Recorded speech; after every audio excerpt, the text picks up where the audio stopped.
Break के बाद आप सभी का स्वागत है। 22 जनवरी को अहम दिन है, राम मंदिर की प्राण प्रतिष्ठा होनी है।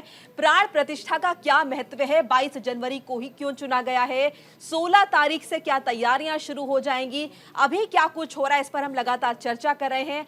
हमारे साथ दो और खास मेहमान जुड़ चुके हैं, उनसे आपका तारुफ कराते हैं। हमारे साथ आचार्य संजय मिश्रा जी जुड़ चुके हैं और हमारे साथ पंडित सुनील भारद्वाज जी भी जुड़ चुके हैं। आप दोनों का बहुत बहुत स्वागत है। बिल्कुल सुनील जी, मैं आपसे जानना चाहूँगी कि परंपरागत जो मंदिर का निर्माण किया जा रहा है, जो भव्य मंदिर तैयार किया जा रहा है, उसमें हर एक वास्तु का ख्याल रखा जा रहा है, जिसमें ये कहा गया है कि नागर शैली में इसका निर्माण किया जा रहा है। अच्छा, इस शैली का क्या महत्व है, ये सभी जानना चाहते होंगे।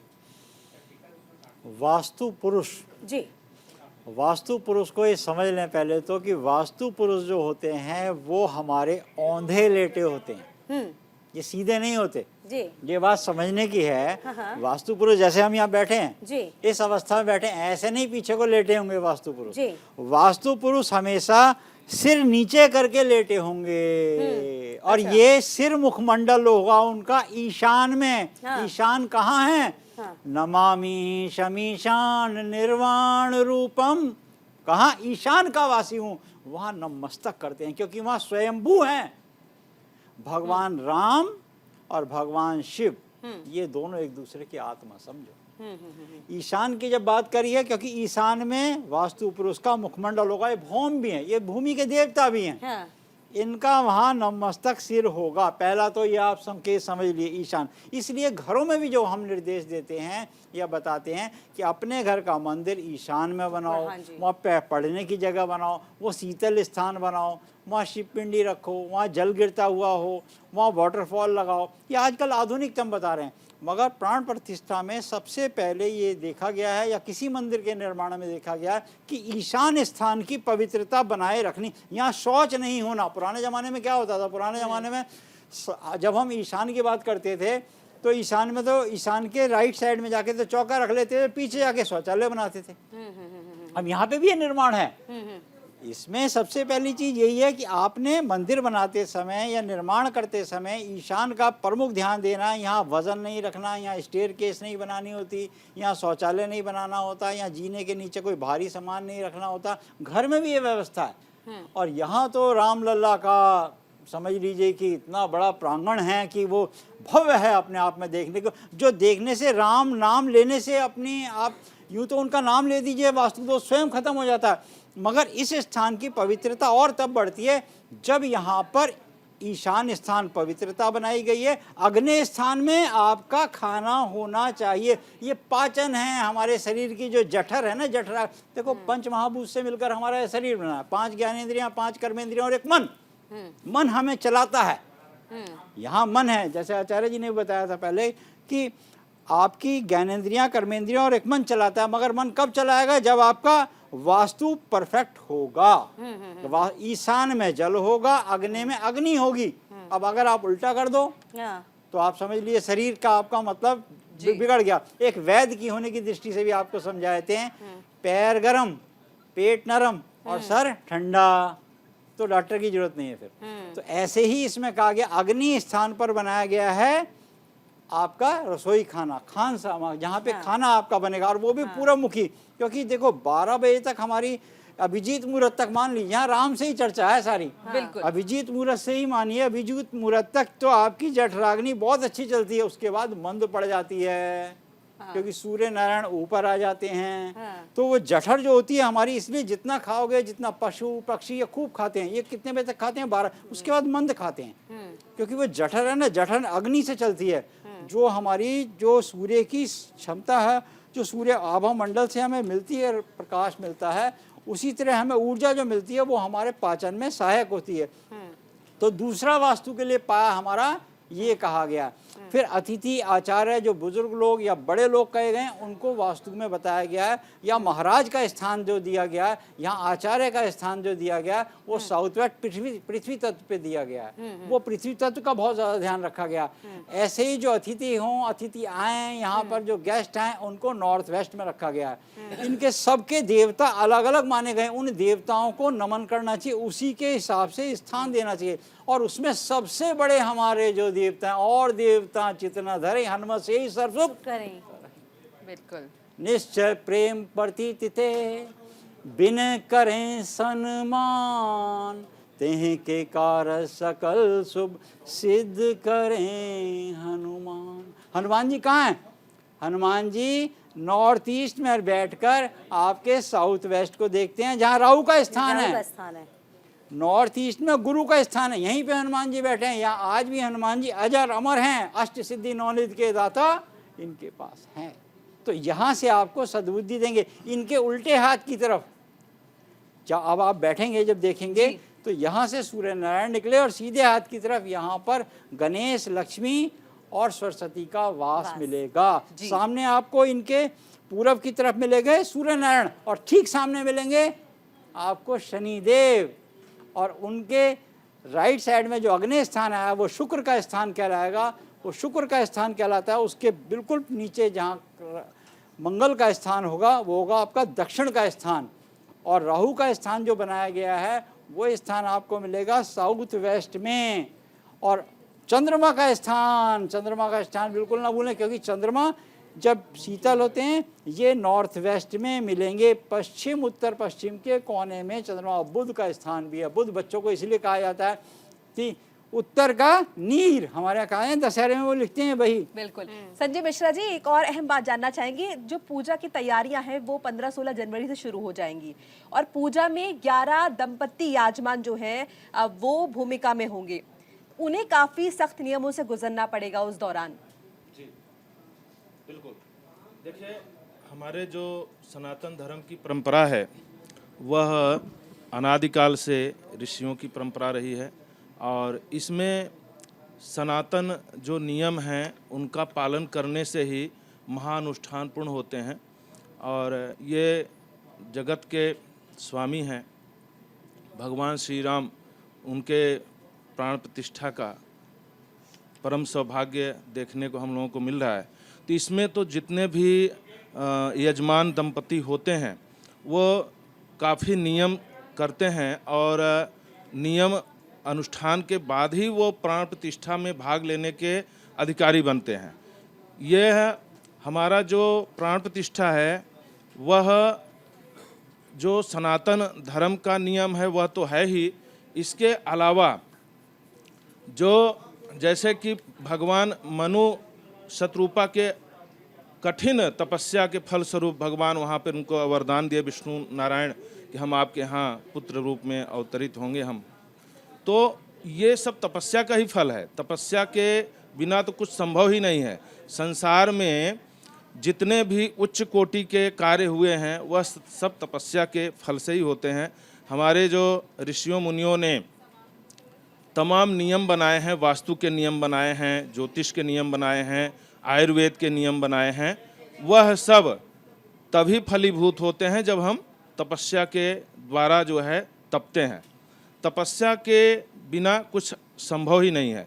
जब भी प्राण प्रतिष्ठा की जाती है परम पिता परमेश्वर की, तो उसमें व्रत भी करने होते हैं, तमाम चीज़ों का पालन करना पड़ता है, कठिन नियमों का पालन करना पड़ता है, और जोड़े से जो पति पत्नी दंपत सहित जो अनुष्ठान करते हैं वही लोग इसमें भागीदार हो सकते हैं, ऐसा नियम है। प्राण प्रतिष्ठा जो होता है वह कहा जाता है कि मूर्ति में प्राण प्रतिष्ठा जब हो जाती है तो उससे जो है पूरे भक्तों का कल्याण करते हैं भगवान, समाज को कल्याण करते हैं, दिशा दिखाते हैं, और प्रभु की ही कृपा से उनकी जन्मभूमि में यह महाशुभ संयोग बन रहा है। और इसमें जितने भी हमारे जो पहले के संतों ने तपस्या करी है इस कार्य के लिए, और वो बहुत ही पुण्य के भागी हुए हैं। काफ़ी लोगों के यहाँ पे अथक प्रयास से और तपस्या के फल स्वरूप यह संभव हो पाया है। बिल्कुल। प्रभु का प्राण प्रतिष्ठा का यह प्राण समारोह। प्रतिष्ठा को राष्ट्रीय उत्सव का दर्जा दिया जाना है, ये बहुत बड़ी बात हो गई है। और यूं कहें कि वाकई में जब राष्ट्रीय उत्सव मनाते हैं तो सभी की भागीदारी उसमें अपने आप ही सुनिश्चित हो जाती है। पाताल बाबा कैसे कहेंगे इसको, चूंकि ये बहुत बड़ी बात है। हालांकि हम हर एक विषय पर चर्चा करें, हम प्राण प्रतिष्ठा की बात करें हैं, हम वास्तु की बात करें, हम उस शैली का जिक्र करें। इसके अलावा हमने ये भी देखा कि राष्ट्रीय उत्सव का दर्जा तो है ही, इसके अलावा ये भी हमने नोटिस किया कि कहीं भी लोहे का इस्तेमाल नहीं किया गया। देखिए, आपका प्रश्न इतना सर्वोत्तम है जी। कि इसमें शास्त्र में और वाल्मीकि जी रामायण में, तुलसी रामायण कृत में सब में है। स्वर्ण रचित राम दिव्यास्तन सुशोभितम आसनम ही मया दतम ग्रहान मन चित्रतम स्वर्ण रचित।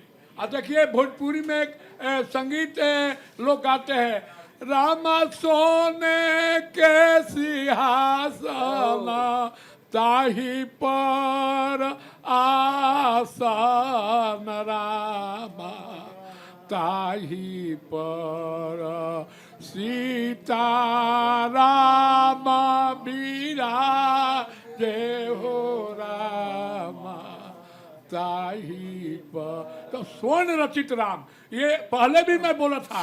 इसके लिए भाजपा को लोग शिकायत कर रहे हैं, ये भाजपा का पैसा नहीं लगा है, ये देश का पैसा नहीं लगा है, हमारे घर के, हमारे पूरे भारतवर्ष के गरीब गुरबा नथुनी रख करके और उससे राम का जो है ये बन रहा है।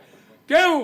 वो जानते हैं, ओम रक्तम भुजदराभिराम नयनम, राम का नेत्र है वो कमल तल के समान है, पीताम्बरा अलंकृतम, पीले वस्त्र से अलंकृत है, श्यामंग हमारे आपके तरफ शरीर है, दुभुजा, दो भुजा वाले हैं, प्रसन्न बदनम सदा खुश रहने वाले हैं, और साथ में लक्ष्मी श्री सीतया शोभितम। ओ राम कैसा है? करुणामृत सागरम, करुणा का समुद्र है। प्रिय गणे पहले प्रजा, प्रिय गणे तब भ्राता त्रिविभार्वितम, इसके बाद में तब तीनों भाई, प्रिय गणे भ्राता त्रिविभार्वितम बंदो विष्णु शिवादि मनीषम भक्ते सीधी पदम। भगवान को शिव जी ऐसा ही नहीं पूछते हैं, वो जानते हैं कि ऐसा राम एक ही है, वो ही राम संपूर्ण है और संपूर्ण जगत का वही एक मालिक है। तो मेरा आपके निज इंडिया से ये बोलने का ये तात्पर्य है। आप देखिए, हमारे महामंडलेश्वर जी पहले ही आपको बोल दिए हैं, क्या बोले हैं? प्रसन्नता यो नगताभिषेक तथा नमले बनवास दुखदा मुखाम्बुज श्री रघुनंदन में सदास्तु मंजुल मंगल पदा। जब उनको गद्दी पर बैठना था, और भी ऐसा वैसा गद्दी नहीं, चतुर्दिक विकास वाला गद्दी, संसार के एक ही गद्दी था अयोध्या में और कहीं नहीं था, सभी सनातन थे। उस समय वो गद्दी पर बैठने वाले थे, लेकिन उनको वनवास के कई जी ने दे दिया। तो वो क्या कहते हैं? प्रसन्नता यूं न कहते, भगवान इतना प्रसन्न हुए, संसार में कभी भगवान से आप किसी संत से सवाल कीजिएगा कि भगवान कब प्रसन्न हुए, तो जब उनको वनवास जाने का हुआ तब प्रसन्नता यूं न कहता अभिषेक अस्थथा नवमले वनवास दुखदा मुखाम्बुज श्री रघुनंदन में सदास्तु मंजुल मंगल प्रदा। ये भगवान ऐसे राम थे। तो माँ कौशल्या जी ने पूछा कि तुमको पिताजी ने क्या वर दिया? बोला जंगल का राजा बना दिया। वो जानते थे, देखिए ये इसमें है कि हम जंगल में रहेंगे, शुद्ध वायु होगा। आप देखिए, वेद में कहता है एक कूप से दो कूप अच्छा है, दो कूप से एक बावड़ी अच्छी है, दो बावड़ी से एक तालाब अच्छा है, दो तालाब से एक नदी अच्छी है, दो नदी से एक पुत्र अच्छा है, दो पुत्रों से एक पुत्री अच्छी है, और 100 पुत्र के बराबर एक पेड़ है। मैं आपके चैनल के माध्यम से भारत सरकार से ही नहीं, पूरे वर्ल्ड के जितने नेता हैं उनको मैं बोलता हूं कि एक एमपी कम से कम 500 पेड़ लगाए तब उनको टिकट दीजिए, एक विधायक 250 पेड़ लगाए तब टिकट दीजिए, एक नंबरदार मुखिया चाहे सरपंच 125 पेड़ लगाए तब टिकट दीजिए। देखिए पर्यावरण, 200 पुरानी गाड़ी चलाइए, कुछ नहीं होगा। हम पेड़ को कटवा दे रहे हैं, माइंड खराब हो गया, अपोजिशन का माइंड तो और खराब हुआ। तो ये ऐसा चैनल है कि इसमें सब कुछ दिया हुआ है। अब मैं वेद मूर्ति जी को बोलूंगा कि वो कुछ। वेद मूर्ति जी, सिर्फ भारत में ही नहीं बल्कि हर जगह पे अगर हम कहें दुनिया में हर्षोल्लास है राम मंदिर के प्राण प्रतिष्ठा कार्यक्रम को लेकर। नेपाल जो कि श्री राम की ससुराल रही है, वहां से जल लाया गया है उनके स्नान के लिए। और मिथिला से भी। मिथिला से, नेपाल से, उनके ददिहाल से। संसार का कोई ऐसा जगह नहीं है जहां रामलला के कार्य के लिए सम्मान नहीं आया। जी। हमारे परम श्रद्धे तंत्र सम्राट पाताल बाबा ने बहुत अच्छी बात कही और उस बात के ऊपर सबको ध्यान देने की जरूरत है। इन्होंने कहा कि आज जो राम मंदिर भव्य दिव्य निर्माण हुआ है, ये सरकार के पैसे से नहीं है। लोग कह रहे हैं ना कि सरकार इसमें हस्तक्षेप कर रही है, सरकार जाकर के कार्य कर रही है। सरकार की फूटी कौड़ी नहीं लगी है। करोड़ों राम भक्त 16 लाख तो 10 रुपया देने वाले हैं। 16 लाख लोग 10-10 रुपया चंदा दिए हैं बहन। ये चंदा के पैसे से राम भक्तों का जो पसीने की कमाई है, उस पसीने की कमाई से जो दशांश निकाला है हिंदू जनमानस ने, उनके पैसे से ये भव्य दिव्य राम मंदिर आज बनकर के तैयार हुआ है। और आज देखिए जो प्राण प्रतिष्ठा की बात हो रही है, हमारे यहाँ 5 दिन की प्रक्रिया होती है और जो हमारे यजमान गण वहाँ रहेंगे, जब प्राण प्रतिष्ठा प्रारंभ होगी तो यजमान के यहाँ सबसे पहले उनको मुंडन संस्कार कराया जाता है। जो मुख्य यजमान होते हैं, सरयू स्नान होगा, उनका मुंडन संस्कार होगा, क्षौर कर्म होगा और उनको पंचगव्य परासन कराया जाएगा, जिससे हमारे यहाँ एक मंत्र है, अपवित्र पवित्रो वा सर्वावस्थांगतोपि वा यस्मरेत पुंडरीकाक्षा सहजाभ्यंतरः शुचि। यानी अगर जल छिटे तो बाहर ही पवित्र हुआ, लेकिन वह मंत्र के उच्चारण मात्र से एक पुंडरीकाक्ष जो मंत्र है उसके बोल देने से अंदर भी और बाहर भी दोनों पवित्र हो जाती है। तो पहले दिन की जो प्रक्रिया होती है, सर्वप्रथम भगवान गणपति जी की आराधना की जाएगी। क्यों? क्योंकि भगवान गणपति जो है वो विघ्न विनाशक हैं, समस्त विघ्न व्याधियों को दूर करने वाले हैं, सभी अरिष्टों का निवारण करने वाले हैं और जो कार्य हम करते हैं उस कार्य को मंगल प्रदान करने वाले अगर कोई देवता है तो भगवान गणपति है। इसीलिए भगवान गणपति द्वार पर भी विराजित रहेंगे। आप जब जाएंगे, नागर शैली की बात हुई, आपने कहा यह हमारी प्राचीन पद्धति है।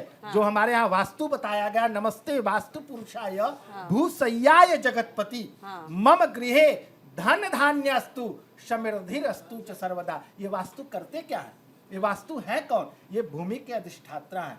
इन्हीं के द्वारा हमारे जो मंदिर बना है उसमें सुख शांति समृद्धि आएगी और अनेकों कार्य होंगे उस मंदिर से। और देखेंगे कि गणपति का पूजन, उसके बाद कलश स्थापन होगा। कलश में कलशस्य मुखे विष्णु कंठे रुद्र समाश्रिता मूले सस्तितो ब्रह्मा मध्य मातृगणा स्मृता कुच्छौ तु सागरा सर्वे। सभी सागरों को बुलाया जाएगा। सप्त दीपो वसुंधरा, सारे वसुंधराओं को बुलाया जाएगा। ऋग्वेदो ऋग्वेदो यजुर्वेदो शाम वेदो अथर्वणा अंगश्चा सहिता सर्वे कलशस्तु समाश्रिता अत्र गायत्री सावित्री शांति पुष्टि तुष्टि करी तथा आयर्तु देव पूज्यार्थम दुरित क्षय कारक। सारी देवी देवताओं का, सारे गंगा यमुना सरस्वती त्रिवेणी कावेरी सप्तपुरियां सप्त आकाश सारे सब लोग सप्त ऋषि वहां आकर के उनको आमंत्रण दिया जाएगा। त्रेता युग जैसा जो त्रेता युग जैसा। और देखो हमारे यहाँ जो यज्ञमंडप तैयार होगा और जो 16 स्तंभ बने हैं वहाँ का, उस 16 स्तंभों में सभी देवी देवताओं का वहाँ वास है। जी जी। और उन स्तंभों में समय का अभाव है, थोड़ा सभी समय एक बार ले लूं, वर्जन ले लेती हूँ। देखिए संजय जी, देखिए सभी लोग अयोध्या पहुंच पाए 22 तारीख को तो संभव नहीं है, लेकिन बहुत लोगों की, पूरे देशवासियों की इच्छा जरूर होगी कि हम अपना टीवी खोलें, हम भी कुछ ऐसी पूजा पाठ करें जो उतने मुहूर्त में हमको बहुत कुछ लाभ दे जाए। बहुत संक्षेप में यदि आप बता पाएं। जी देखिए, ये पूजा पाठ तो 1990 के सितंबर से ही शुरू हो गई थी, जब सोमनाथ से रथ यात्रा, राम रथ यात्रा शुरू किए थे और उसमें आडवाणी जी थे और जोशी जी थे, बड़े बड़े हिंदू धर्म के सब बड़े बड़े संत और नेता थे। और वो जो है अक्टूबर 1990 तक चली थी यात्रा। उसी समय लोग अपना अंशदान, अन्नदान, धनदान सब दिए थे राम मंदिर की इतनी हाँ, जिस वक्त प्राण हर्षोल्लास प्रतिष्ठा से हो और रही होगी 22 तारीख के दिन, उस दिन हम क्या पूजा पाठ कर लें? हाँ, वो अपने घर पूजा में पाठ बैठकर, जो कि करेंगे, हमें वही उसी पुण्य, वही पुण्य हमको भी मिल पाए, हमारे देशवासियों को मिल पाए, सभी जानना चाह रहे होंगे। बिल्कुल जी। वो पूजा पाठ हम अपने घर में राम दरबार की पूजा करें। हाँ। और उनको जिनके घर में प्राण प्रतिष्ठा नहीं हुई है राम दरबार की, वो प्राण प्रतिष्ठा भी कर सकते हैं। बहुत ही अच्छा मुहूर्त है, क्योंकि मकर राशि में सूर्य का आगमन हो जाएगा और उस समय अभिजित मुहूर्त में जब प्राण प्रतिष्ठा करेंगे तो उससे ये भाव आएगा कि हमारे घर में विराजमान हो और जो भगवान के आदर्श हैं वो हमारे परिवार के बच्चों में संस्कार आए। इस भावना से अगर प्राण प्रतिष्ठा के शुभ घड़ी में भगवान राम का मंत्र जाप करते हैं, विष्णु सहस्रनाम का पाठ करते हैं, अथवा कहा गया है कि श्री राम रामेति रामेति रमे रामे मनोरमे सहस्र नाम तत्तुल्यम राम नाम वरानने, यह मंत्र जपने मात्र से पूरे विष्णु सहस्रनाम पाठ का फल प्राप्त हो जाता है। तो यह मंत्र जप करके और पुण्य का भागीदार बन सकते हैं और प्राण प्रतिष्ठा का पूरा फल प्राप्त कर सकते हैं। बिल्कुल। धन्यवाद। एक ही देखिए, आपदाम हरताराम दाताराम सर्वसंपदाम लोकाभिराम श्री राम भियो भियो नमाम्य। हम इसी मंत्र को जाप करना, बहुत छोटा मंत्र है। आपदा हरतारम दाताराम सर्वसंपदाम लोकाभिराम श्री राम भियो भियो नमाम्य। हम इसी मंत्र का जाप करना चाहिए। जिसको नहीं आता है सिया राम मैं सब जग जानी, सिया राम बिल्कुल, सिया राम मैं सब जग जानी। वाकई में प्राण प्रतिष्ठा जिसका इंतजार सभी को, और देखिए वक्त का अभाव है, मुझे यहीं पर अपने सुंदर से प्रोग्राम को विराम देना होगा। आप सभी का बहुत बहुत शुक्रिया हमारे साथ जुड़ने के लिए और बिल्कुल। तमाम जय श्री जानकारियां राम। साझा करने के लिए। श्री राम हर बिल्कुल 22 तारीख का सभी को इंतजार है, जब देशवासी टकटकी लगाए भगवान के आगमन का इंतजार करेंगे। उसी के साथ हमारे इस खास पेशकश में भी इतना ही। नमस्कार।